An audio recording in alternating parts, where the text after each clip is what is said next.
I recall 2005, we were given a very small stainless switch.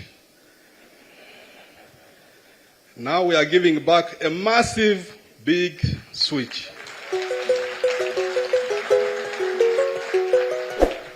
And this switch has been built over time with the support of all stakeholders. But Honorable Minister, before I go far, to recognize my board chairman, who has been unrelentlessly supporting me, together with the board, to ensure that we deliver this mandate. Mr. Patrick Tature is here with us.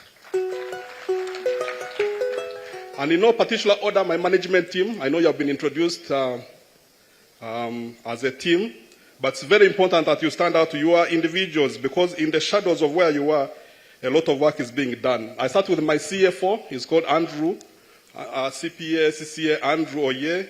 I have the Chief Corporate and Regulatory Officer, a Blessing in Shao, and SEC also. We have the CTO, who is now in Uganda, and he came to Uganda from Zimbabwe in 2007, Mr. Simbiso Chimbima, big contributor to the big switch. We have Head of Capital Projects, Isaac Aserwada, registered engineer. We have our Head of Internal Audit, who is also the President of all internal auditors in Africa, and the CPO of the year last year, CPA Doreen Batebe. We have our Head of HR, Dr. Fred Muita. We had our Head of Communications, the most famous face, Kauju Peter. We have our Chief Commercial Officer, Agnes Nalwanga. We have our Chief Information Officer, Nelson Bagenda, and the Head of Supply Chain, Patrice Namsano. That's the team that I deliver with, Honorable Minister, this mandate, and with the support of all staff. You recall, Honorable Minister, when we look at the archives, I tried to go back and read what made these changes that we are experiencing here. The first reforms. The government was very clear. There was a challenge in the country. Challenge in terms of efficiencies, challenge in terms of fuel connectivity of people to electricity, challenge in terms of technical limited capacity to run the whole supply industry, electricity supply industry, limited investments in generation, transmission, and distribution, and the whole sector was deemed to be not financially or commercially viable. That led to the first reforms, which were implemented 20 years ago.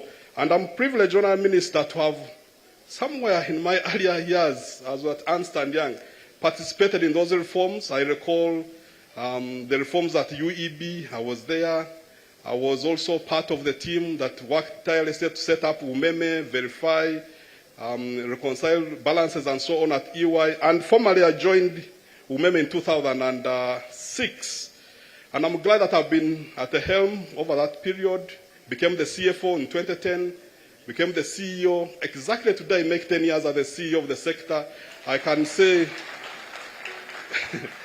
it has been real pressure, 10 years of constant daily pressure, no Sunday, no holiday, all to serve our customers and improve the electricity distribution system. How does the big switch now look like as we hand over to Paul and team from where we started? Of course, the government required investments. Cumulatively, over $850 million was put in. The network, Paul, has more than doubled. You handed over 5,000 transformer zones. We are giving you back 17,000 transformer zones, 44,000 kilometers of lines. You gave me 250,000 customers. I'm handing you 9 times that, 2.2 million customers. Our safety record has been really strong, and I encourage you to keep it, to protect the lives of staff, the public, and other contractors that work on the line. Energy loss reduction was a big issue. We may take it late, but this eats into the financial viability of the sector. At the start, we had 38% energy losses. We are handing over at 16%, and hope you will be improved on that loss number. We had an issue of distribution efficiency, Honourable Minister, meaning that out of 100 units we used to get from transmission, only 50% will be converted into cash at the start of this concession. As we hand over, we are handing over 84% of units we get from transmission are actually converted into cash. That has led to the growth we are handing over a business. When we received it then, keeping factors constant, it was generating around 160 billion with a lot of subsidies from government here, there. There was a vote. As we hand over, we are handing over with a turn of 2.5 trillion. Actually, this year, considering what we have been working with from the first quarter, it is a $700 million revenue business, growing at an average of 10%. That's what we are handing over. And we believe that should be protected because that goes on to attract investments upstream, downstream, and in generation. We are handing over a growing sector. Growth is very important. We've seen some sectors that grow in the negative. We are selling 5 times volume power compared to the previous period when we started. But more important, Honourable Minister, there's this fallacy I've seen around where they say, oh, the network is falling apart. No, the network is not falling apart.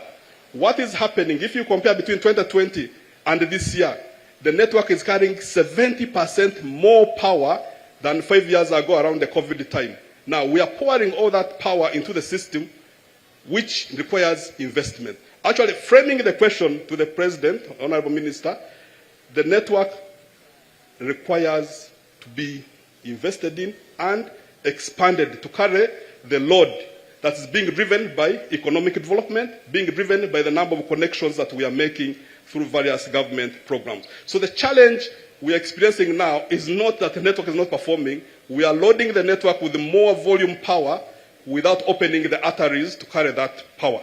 That is the challenge you are facing now. Also, this sector previously used to be a net consumer from the government. Subsidy. I'm glad to note, Honourable Minister, as we hand over, last year Umeme was number 15 in the top taxpayers, which is good. We've come from nowhere. We are fighting for the top 10 position. And we're also recognized by the URA as the most tax compliant payer in 2024, which is a good thing that we are now turning into a net contributor to the government coffers. Not only that, Honourable Minister, we comply with the regulations and so on. Last year, our good regulator in our electricity supply industry, we were ranked the best, most compliant licensee at 90%. I think that's a D1 in terms of compliance. That compliance, again, is reflected in the way we serve customers, the way we improve efficiencies. As we celebrate these 20 years, I think we have built a foundation. It's not perfect, where the next operator will build on and take the sector to greater heights. Allow me, Honourable Minister, to extend my sincere thanks and sense of gratitude, first of all, to the President for unwavering support and visionary leadership, especially in the electricity supply industry. Every time I've had the President, you know there is you mentioned something about electricity, about his big four to drive and turn around the economy. Others including transportation, financial services, and cheap labor. And because of its visionary leadership, I recall, Honourable Minister, vividly, when he was commissioning BEL after the 2006-2011 crisis, where he said, never again shall we go back into load shedding. Where even people are doubting, shall Uganda consume Karuma? Have you connected to Sudan? Have you connected to Congo? Shall we consume Isimba? Honourable Minister, I can say those big moves that were made in 2013 to sign off those developments, which now we are benefiting from, have carried us this far. Which leads me, Honourable Minister, to my next worry. My biggest worry is the rate at which power is being demanded. If we don't do anything in the next 3 years, we'll run out of power. I know there are other interventions, East African power pool, we can draw from Ethiopia, we can draw from everywhere. But based on what I see, we need to move fast if we are to be energy secure from a generation front. Of course, the government, general government, the executive, the legislature, the judiciary, and more importantly, you, Honourable Minister, you have been really supportive. Every time you call, every time I call, things actually move. The local governments have given us unwavering support. You can't deliver electricity without plugging into the LOC system, plugging into the RDC system, the local communities, the security systems at the districts. They have supported us to fight off vandalism, protect assets, but also to fight energy losses. So we appreciate the support.